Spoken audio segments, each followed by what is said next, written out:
আজকে পশ্চিমবঙ্গ রাজ্য সরকারি কর্মচারীদের যে ডিএ মামলাটি ছিল, সেই মামলাটি 51 নম্বর আইটেম ছিল।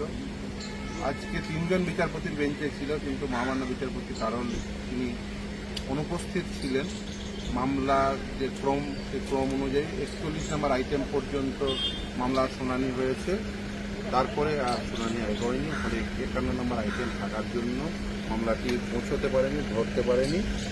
যদিও টপ অফ দ্য বোর্ড ছিল, কিন্তু সেটা প্রথমে নেয়নি, ক্রম অনুসারেই নিয়েছে। ফলে যে সিকুয়েন্স ছিল, সেই সিকুয়েন্স অনুযায়ী 51 নম্বর আইটেম পর্যন্ত পৌঁছায়নি, 41 নম্বর আইটেম পর্যন্ত পৌঁছেছে। তাই মামলাটি টাচ করেনি।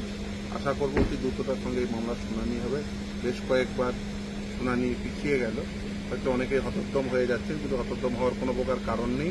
আমরা ছবার আমরা জিতেছি। বিকাশবাবু, রহিম সকলেই ছিলেন, কিন্তু আমরা ওয়েট করছিলাম, কিন্তু মামলাটি যেহেতু ধরল না, সেহেতু খুব স্বাভাবিকভাবে পরবর্তী যে ডেট হবে সেই ডেটে নিশ্চিতভাবে শুনানি হবে।